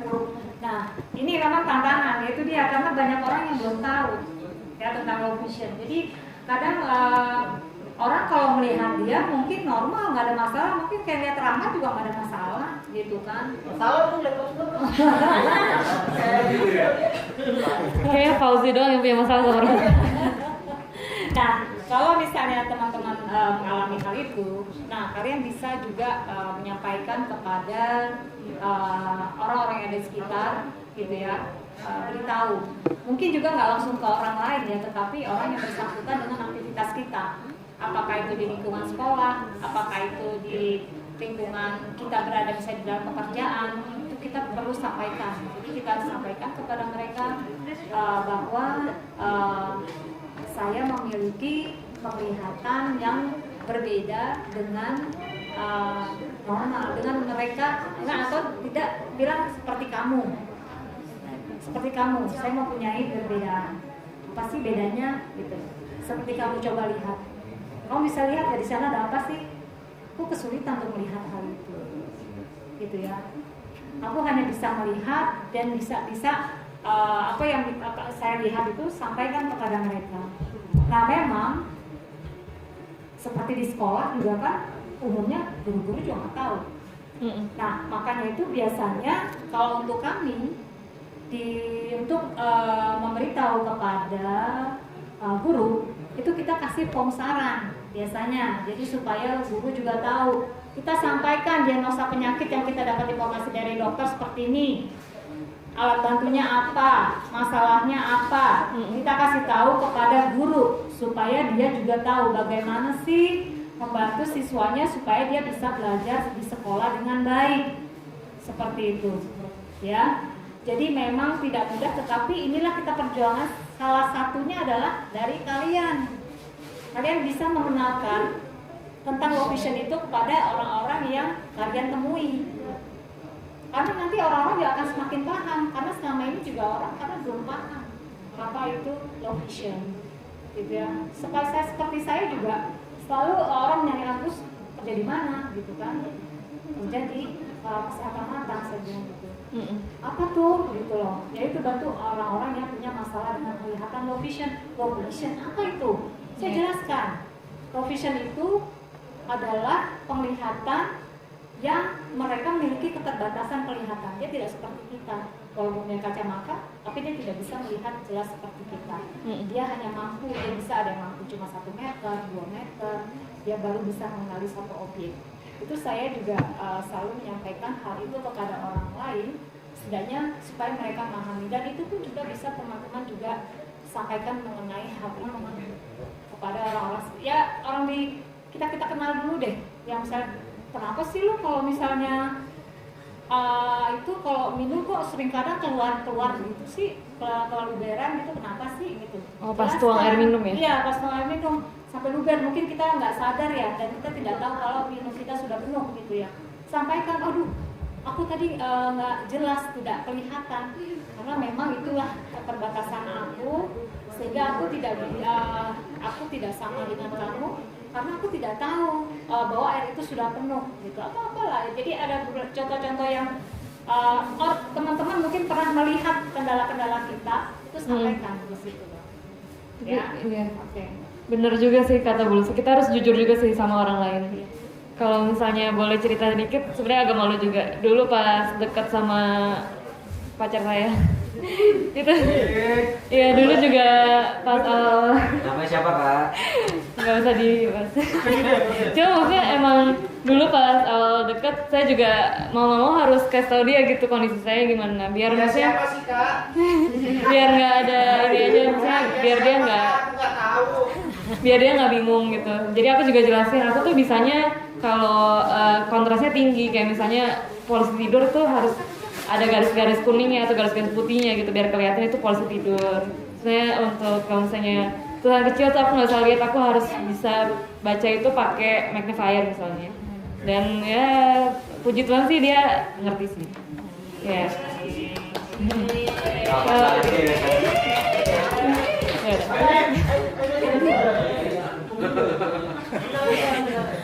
Gak apa-apa, biar nggak bosan ya. Ya. Lanjut ke pertanyaan yang kedua mungkin Mas Novel. Jadi bisa diulang. Cara praktis melebarkan zona nyaman sebagai tunanetra. Mungkin Kak Grace ini gak dengerin apa yang saya omongin kali ya. Soalnya yang tadi saya omongin juga udah praktis kan. Saya ngebagi ada 3 tahapan itu, cuman Iya. oke lah buat meme yang satu ini saya ulangin lagi. Boleh, mungkin bisa diulangi lagi Kak. Oke. Yang pertama yang harus kita tahu adalah zona nyaman kita tuh seberapa luas sih. Sampai segimana sih batasan-batasan zona nyaman kita tuh seperti apa sih? Hal apa yang masih nyaman kita lakukan, hal apa yang sudah tidak nyaman kita lakukan, atau ketika kita lakukan itu bikin kita jadi sakit, nggak nyaman, nggak enak, feeling uncomfort dan lain sebagainya. Yang pertama itu. Terus yang kedua, niat. Tanya dulu ke diri sendiri, kenapa mau bergerak dari zona tersebut, kenapa mau lebarin dari zona tersebut, dan lain sebagainya. Yang ketiga, kenali dulu diri sendiri, kekurangan kelebihannya apa, secara detail dan lain sebagainya. Selanjutnya, cari data sebanyak-banyaknya tentang ketakutan kita, tentang kekhawatiran kita dan lain sebagainya. Apakah beneran akan terjadi kalau kita lakukan, atau hanya menjadi ketakutan kita aja. Yang selanjutnya, motivasi diri sendiri, lakuin aja dulu. Setelah itu, lalu selanjutnya dianalisis setelah kita ngelakuin kegiatan tersebut, setelah kita melakukan hal yang kita takuti, kita hindari dan lain sebagainya macamnya, dan kita berusaha untuk memperluas zona nyaman kita, otomatis hasilnya ada 2 kan, gagal dan berhasil. Kalau gagal yang tadi sudah saya bilang, ya sedih aja dulu, kecewa aja dulu, marah aja dulu dan lain sebagainya, nggak masalah. Tapi setelah itu mulai berpikir, setelah saya sedih, kecewa dan marah, ya lanjutnya apa? Jangan sampai gagal lagi, jangan sampai jatuh lagi dan lain sebagainya. Dan begitu pula kalau kita berhasil, ya kasih reward ke diri sendiri, puji diri sendiri dan lain sebagainya. Gitu sih.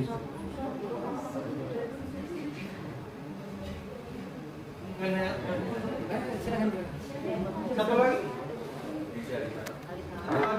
Oke, terima kasih Kak Nova. Tadi emang cara praktisnya sih mungkin kita bisa luangin waktu untuk refleksi diri dulu kali ya, untuk cari tahu dulu kelemahan kelebihan kita, terus apa yang kita takutin, apa yang sebenarnya tuh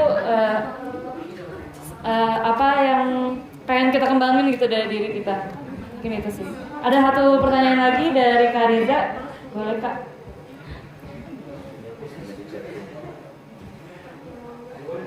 Ya, aja. Oke. Nanti terakhir di akhir acara mungkin Bu Lucy boleh apa ya, kayak ini sih kan ada 3 orang yang bertanya. Mungkin Bu Lucy bisa tentuin misalnya pertanyaan yang paling baik siapa, terus yang kedua siapa, yang ketiga siapa. Karena nanti 3 orang ini akan dapat hadiah dari tim panitia. Dapat Kak Riza, Bu, saya ingin bertanya untuk ini sih Bu, gimana caranya untuk meningkatkan kepercayaan diri dalam di bidang olahraga sih Bu? Itu aja sih Kak. Kalau pada Mas Nawal sama Ibu. Kalau boleh tahu Kak Riza, olahraga yang dimaksud apa? Ikut olahraga NPC itu, ikut NPC di disabilitas itu. NPC Paralimpik gitu ya. Paralimpik. Olimpik. Cabangnya sih ada 3, lempar lembing, palak peluru, sama lempar cakar. Wah.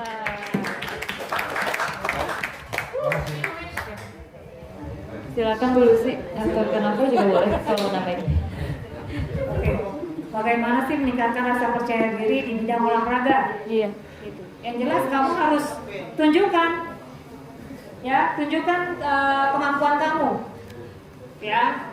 Apalagi kalau misalnya untuk disabilitas biasanya mereka juga ada aksesibilitasnya, maksudnya untuk alat-alat yang diberikan, ya, itu biasanya kan aksesibilitas, iya, ya kan Riza? Ya itu. Jadi untuk bagaimana rasa percaya diri, yaitu tunjukkan prestasimu, tunjukkan kemampuan kamu. Kamu harus punya rasa percaya diri bahwa saya bisa, saya pasti bisa itu, gitu. Ya, dengan kalau misalnya kamu sudah menunjukkan empowerment dan juga kemampuan kamu, orang juga pasti akan memandang kamu, gitu loh. Tidak sebelah mata. Iya, tidak sebelah mata. Oke, berarti kita harus menunjukkan ya. Jadi jangan tunjukkan, ya, prestasimu, gitu. Ya, selamat tadi. Kadar Karnaval. Oke, makasih pertanyaannya mungkin sedikit relate sama saya. Karena jujur kayak tahun 2013 tuh saya pernah jadi tim official tim dari tim tenis kursi roda Indonesia di Bangkok Cup dan Malaysia Open. Di situ saya bawa teman-teman dari difabel yang waktu itu memang daksa, yang mereka tergabung dalam tim nasional tenis kursi roda. Tenis kursi roda. Iya, dan bahkan ketika saya main dengan mereka, saya kalah telak, Kak. Artinya mereka jago, mereka bisa sejago itu. Dan Meskipun pakai kursi roda gitu ya. meskipun menggunakan kursi roda. Artinya coba cari dulu, kalau menurut saya yang paling utama dicari adalah kelemahan kita dulu. Apalagi di cabang olahraga misalnya. Kalau saya dimasukkan ke dalam konteks saya diselam, kelemahan saya apa sih? Bahayanya saya apa sih kalau saya selam dan lain sebagainya? Resiko-resikonya itu apa sih? Itu kan yang buat kita takut, jadi sehingga kita nggak percaya diri, kita grogi dan lain sebagainya kan. Di list aja dulu satu persatu. Saya takut begini, saya takut air, saya takut ketika saya sudah di bawah air saya nggak bisa melihat, saya takut ketika saya sudah di kedalaman X, lalu saya nggak bisa melihat pressure-nya di tabung itu ada berapa. Ketakutan saya, cari substitusinya. Cara nyelesain masalah gimana? Oke, kalau misalnya saya takut air, jangan langsung main di laut, di kolam dulu dan lain sebagainya. Nah, substitusi itu tersebut yang memang harus dipikirkan matang-matang, baik secara individu maupun kita juga bisa diskusi sama coach dan lain sebagainya. Dan buat Mas Riza yang sudah tergabung di NPCI, kalau saya sih motivasi diri sendiri, apalagi di cabang olahraga seperti ini. Lawannya ya sama aja Mas, kondisinya kayak Mas. Gak ada kekurangan, gak ada kelebihan. Sama-sama karena juga. Paralimpik kan, sama aja kondisinya begitu. Jadi kalau dia bisa, ya kenapa Mas enggak? Betul. Sama-sama punya kekurangan kok, sama-sama punya kelebihan juga. Gitu. Kalau sebenarnya sih aku juga mau tambahin. Kalau menurut aku percaya diri itu terbentuk dari kebiasaan juga. Jadi gimana sih, maksudnya orang yang juara 1, juara 3 itu pasti mereka tuh udah berjam-jam, berhari-hari, berbulan-bulan itu pasti latihan terus. Jadi ya dari yang misalnya bayi aja tuh awalnya nggak bisa jalan, nggak bisa merangkak bahkan, tapi karena mereka coba merangkak terus berjalan, itu pun pasti jatuh bangun juga, terus akhirnya lari, itu kan pasti ada prosesnya juga. Jadi menurut aku untuk sampai ke tahap yang emang percaya diri itu juga pasti perlu ada latihannya juga sih. Nggak bisa, ya ada prosesnya, nggak langsung kita langsung jadi percaya diri sih. nikmati dulu prosesnya, Iya, nikmati dulu nggak enakannya, gagal-gagalnya dan lain sebagainya macam. Tapi bukan cuma dijadikan sebagai bahan koreksi, tapi cari solusinya apa Iya. dan lain sebagainya. Oke. Ya, terima kasih untuk semua teman-teman yang udah tanya. Menarik banget pertanyaannya. Terima kasih juga untuk Kak Nova, Bu Lucy yang udah jadi pembicara kita hari ini. Nah, untuk Bu Lucy, kira-kira gimana nih? Dari teman-teman ada Kak Taufik, Kak Grace, sama Kak Riza. Siapa nih yang dapat pertanyaan terbaik? Ada drum atau ada musik.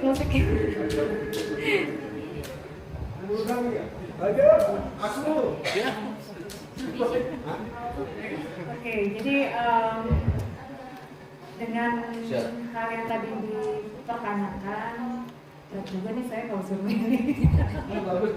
Semuanya bagus. Semuanya bagus, yang jelas bagus, dan itu juga bisa menjadi refleksi buat kita semua ya. Yang tadi disampaikan oleh teman-teman dari pertanyaan itu. Tapi saya harus memilih, gitu kan masalahnya. Yang paling bagus ya? Oh, yang paling bagus. Gak nanya ya. Iya, jadi kalau dari saya yang paling bagus itu topik dalam arti dia mengingatkan kembali tadi tentang bagaimana sih kita memperkenalkan tentang low vision, karena itu masih menjadi PR buat kita, ya, masih menjadi PR buat kita, kita yang ada di isu-isu tentang low vision, ya, dan kita waktu itu sudah mulai bekerja dari tahun 98 itu, saya dan teman-teman sudah mulai berjuang waktu itu, dan alhamdulillah sebenarnya, maksudnya orang kalau banyak orang kalau misalnya tentang low vision, banyak orang juga sudah mengenal. Dalam arti kalau misalnya saya temui nih di sekolah-sekolah, Bu, gimana Bu anaknya selama di sekolah? Ya Bu, gurunya membantu sekali anak saya duduk di depan, gitu. Dan itu baru ini, maksudnya mereka bukannya kelayak dulu terus dapat intervensi di sekolah, tetapi ada juga beberapa yang datang ke kita dan kita pada saat tanyakan tentang sekolah, bagaimana di sekolah? Ya Bu, gurunya sangat membantu sekali. Gurunya sangat bantu sekali, anak ini bisa duduk di depan. Terus bagaimana kalau untuk melihat tulisan papan tulis masih susah sih Bu, tapi dia boleh maju, dia bisa temannya. Dalam arti bahwa untuk low vision ini bukan banyak ya, tetapi sudah banyak orang beberapa mengetahui, karena juga itu sudah lama sekali ya perjuangan kita juga dan teman-teman lain juga di lembaga-lembaga sudah lakukan itu, dan mungkin kalau untuk di undang-undang memang masih jelas masih berjuang kita, ya, nanti kita ya sedikit demi sedikit, dan nanti juga teman-teman Koproping semakin kuat, yaitu dia kalian bisa melakukan itu, kita bisa membantu teman-teman untuk melakukan advokasi mungkin di lembaga mana supaya orang tahu tentang low vision. Oke, itu aja. Terima kasih. Selamat untuk Kak Taufik tuh. Lalu yang untuk kedua dan ketiganya siapa nih Bu? Coba ketiga.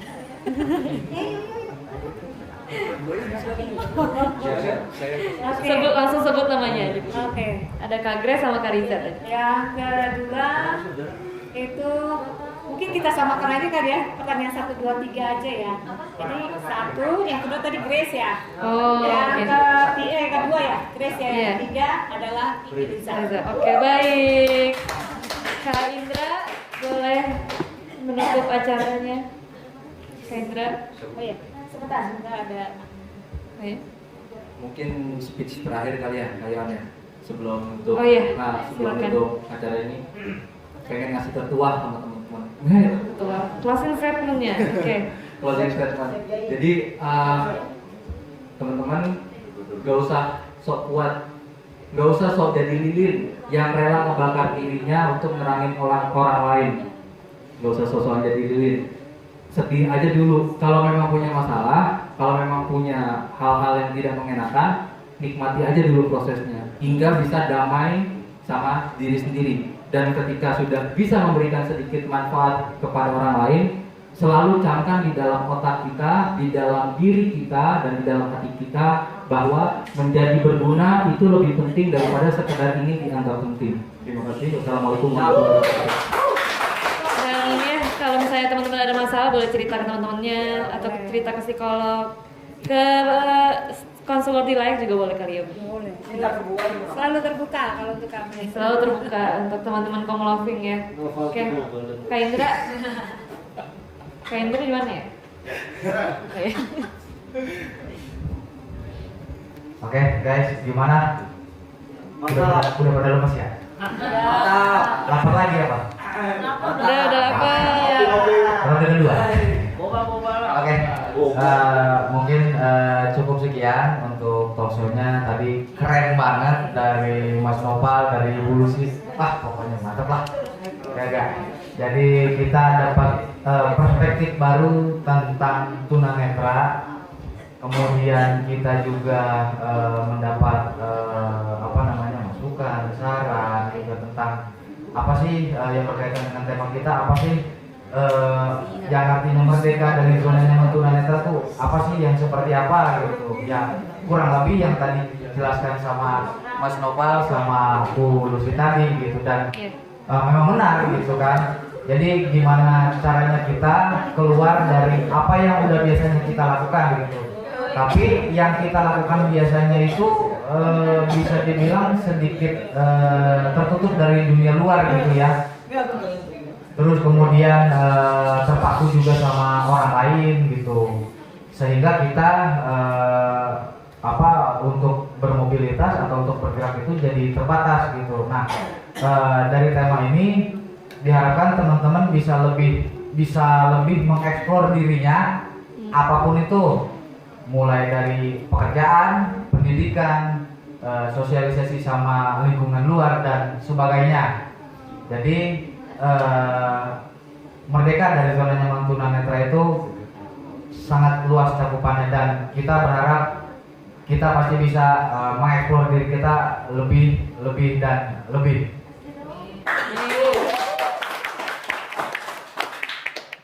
Baik, terima kasih. Mungkin cukup sekian. Kak Yohan, udah? Ada yang mau ditambahkan lagi? Oh iya. Mungkin untuk menutup sesi kita ada foto bareng dulu ya. Oke, biar ada kenang-kenangannya gitu. Sedikit Mas Indra, sedikit ya. Ya, Oh ya, tadi saya sedikit mau menambahkan tadi yang ditanyakan oleh Grace, bagaimana sih kita membuka diri ya tentang kondisi low vision. Saya sedikit juga menyampaikan, apakah semua teman-teman sudah melihat video belum? Video pengenalan low vision yang Layak buat. Pernah tidak melihat? Pernah. Coba kalian lihat di YouTube. Nah, kalau misalnya kalian ingin menjelaskan ke orang lain tentang low vision dan kalian kesulitan, kamu informasikan tentang video itu. Jadi supaya orang mengenal bagaimana sih penglihatan low vision. Nanti mereka akan tahu dari video tersebut. Jadi judulnya video pengenalan low vision. Dan itu juga saya dalam arti saya sampaikan juga kepada keluarga-keluarga yang saya biasa datang.